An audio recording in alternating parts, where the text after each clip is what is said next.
All right, good evening. So, have you been wondering how to achieve something of this nature? Like how to position your pattern to come and on the chest region, especially when you are working with Ankara or any other fabric that has prints or design.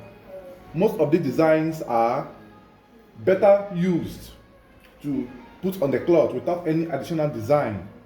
So, if this sounds like what you want to learn, watch this video to the end. Don't forget to like, share, comment, and subscribe to my channel.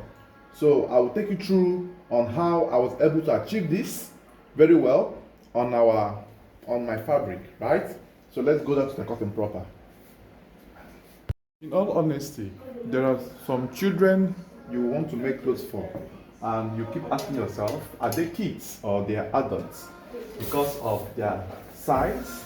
Now, so welcome back once again. So in today's tutorial, I want to show us how to draft a kid's outfit, but this outfit measurement has the same values like the adult own.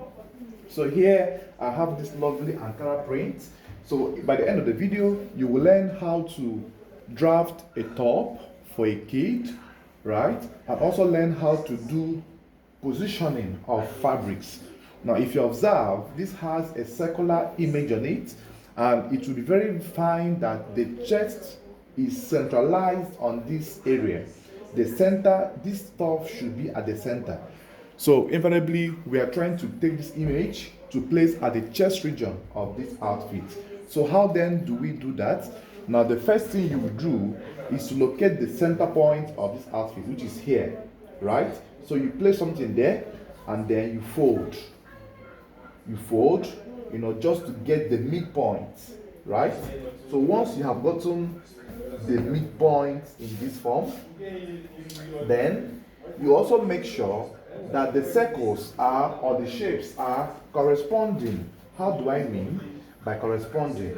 You make sure that what you have here is also applicable to what you have here. So you carefully balance it properly, right?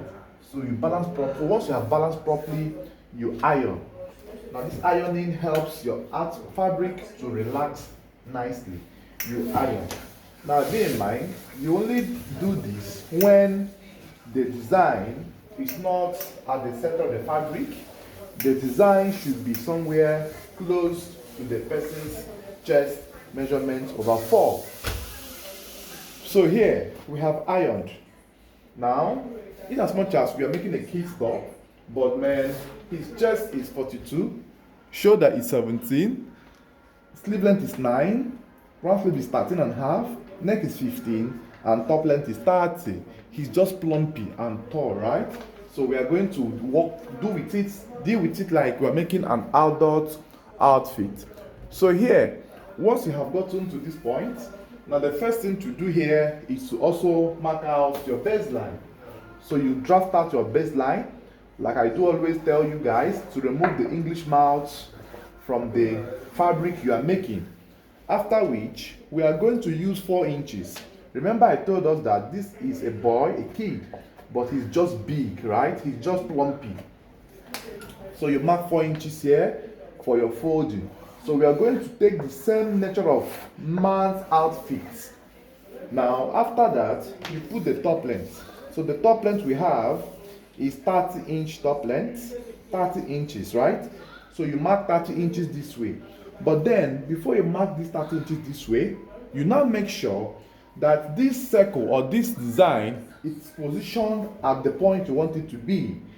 If by any chance you want this design to go down, you have to start from up to mark your top length and then put your 4 inches. Do you understand that? If you want the design to move down, you have to start from up. That you have to start from here, right here, to mark your top length and then put extra 4 inches. So by so doing, you have moved this to go down. If you still want this to be at the center of the tummy, that the navel, you have to come at the midpoint. If the top length is 30, you make this center to be at 15, right? So that it will be in between high and the down part of the outfit. So this is how to manipulate your images on your fabric. It makes it to move up or go down or be centralized at the middle, because this image should not be one-sided. It will ruin the beauty of this cloth. So I hope you have gotten that. So let's proceed. Because I want this to be on the chest area, I will start marking my own from here. So top length is 30, and if you look at it, it's still giving me a good position. The mark top lengths are shown. Mark the top lengths are shown, just as I have instructed. So if you like what you have seen, don't forget to like this video, comment, share, and subscribe to my YouTube channel. Subscription is free. You don't need to pay money to subscribe. Just click on subscribe, right?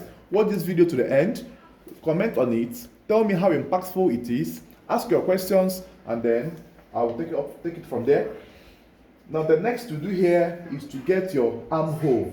Now armhole, I have several methods, but the simplest one we are going to use is shoulder over two for one of the methods. So here we have 17 inches as our shoulder. Divided by 2, you have 8.5. So this is one of the formulas we use to get armhole. Now the next one we can use is chest over 4. Now the chest we have is 42, which is over 4 is 10.5. Now on that formula, you now decide if you are going to if you are making 3/4 sleeve, short sleeve, or long sleeves, because short sleeves are not the same with 3/4 and long sleeves. So we are going to make use of the chest over 4.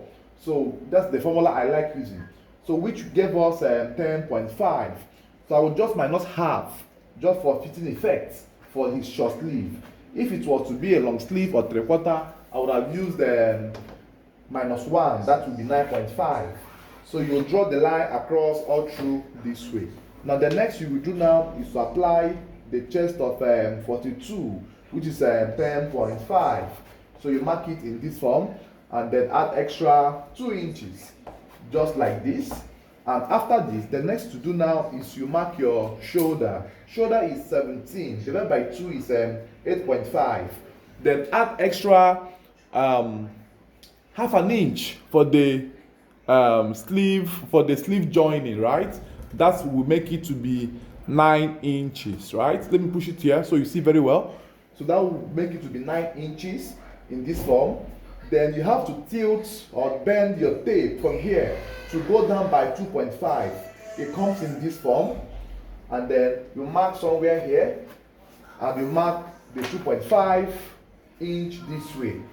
Now the reason I am making 2.5 slanting is because the guy has the features of an adult. So in this case, I will handle the cloth like an adult. I will not consider the fact that he's a kid. So I'm using the whole formulas I use on my adult pattern. So here, the next thing is the neck. So divide the neck by 6, and then minus 0.3 from it. Use the answer to mark the width here.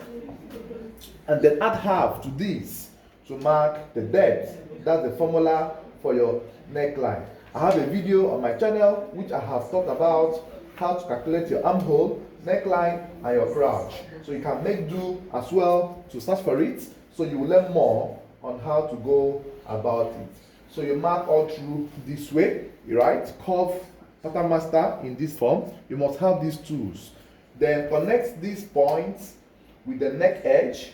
It comes out in this form. Then after which, tilt your ruler in this form, go all through this way.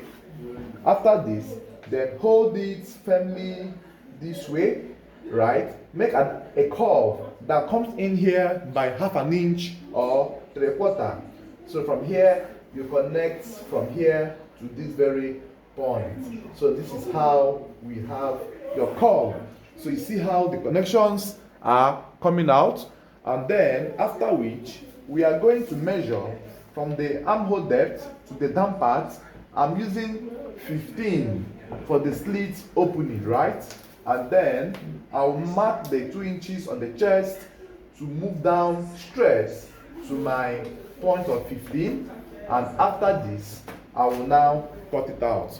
So stay tuned for you to watch how I will cut it out, cut the back, and also show you the other processes of the other components.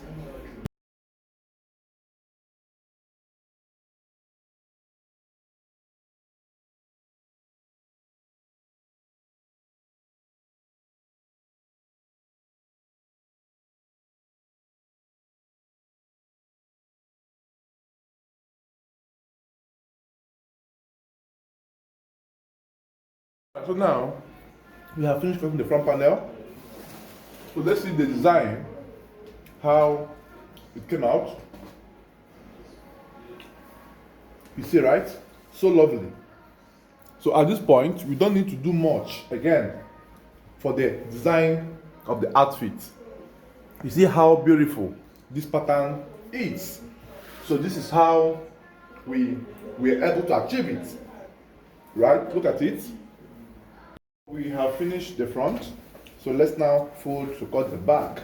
So on the back panel, in most cases, the next design might be a bit far from the fabric, right? So you might not really need to do the same thing you did on the front at the back. So the front is where you need the detailing on, right? So you don't need to, you might not need, but if there's any need, you can go ahead and do it. Bear in mind that this stuff consumes fabric, right? Because if you observe, this one now is a bit inwards, and that means I'm damaging a whole lot of fabric from this direction. And if I also go through here, this one seems to be closer. So let's check if it will be enough for our client. So let me get the folding properly. This is where the folding came for this particular one. So let's check if it will be enough to cut for the back of our client. So here is what we have. It's not going to be enough, right? So we are going to fold this and ignore this pattern for only the back panel. So we are just going to fold to our very best. So if you observe, this is just solely how to run that design, and also know the precautionary measures that you can take to achieve a nice and a perfect result. So here I have it to come in this form. Okay, let's take it this other way around so it can replicate what we have. So let me reduce this folding from here, and let me place this inwards. Don't forget that you must iron your fabric anytime you are cutting.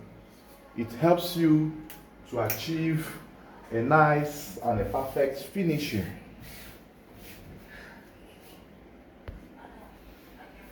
So here I have gotten, okay, let me just push it down to see if it can tally with this. Alright, so here is okay for me. So I will iron. This ironing is very important. It helps the fabric to relax and be a one piece, right? It will not be much.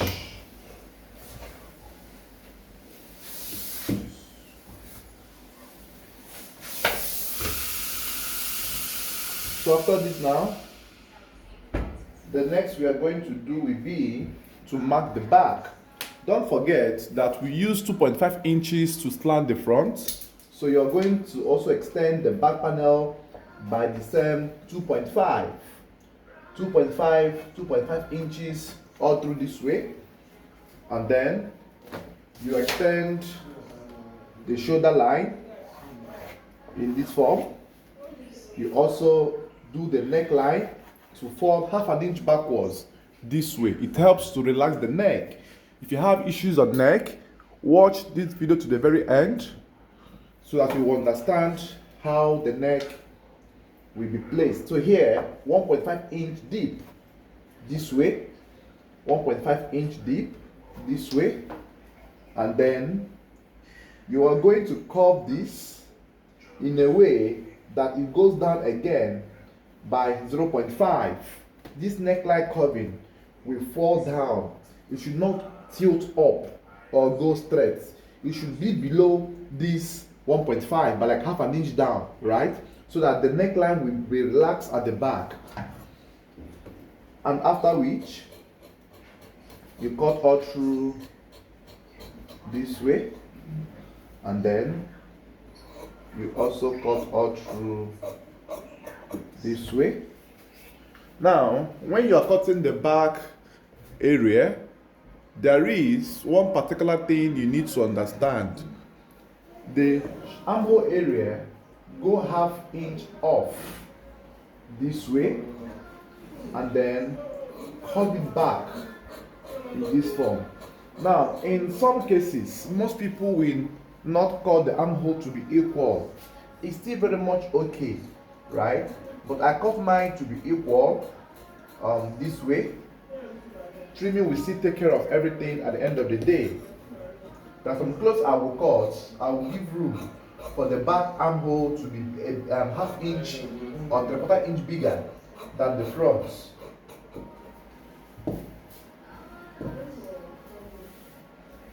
So I want to show you how to do the neck balancing. That is why I am showing you the full thing. So see, watch, and learn how the neck balancing will look like.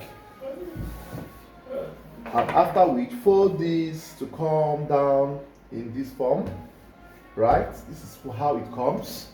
You see that the neck is protruding, so also the shoulder is protruding. So you trim off the shoulder region this way, and then you also trim the back neck with guidance from the front neckline. So once you have trimmed it out all through to this very point, this is what you have, right? And you are good to go. So this is the front and the back. So we have basically done everything. So the next you will do now will be to cut the accessories, the sleeve, the facing, and every other thing. I still have videos I did on my channel on how to go about all those other areas. So you can do well to search for them and watch and learn.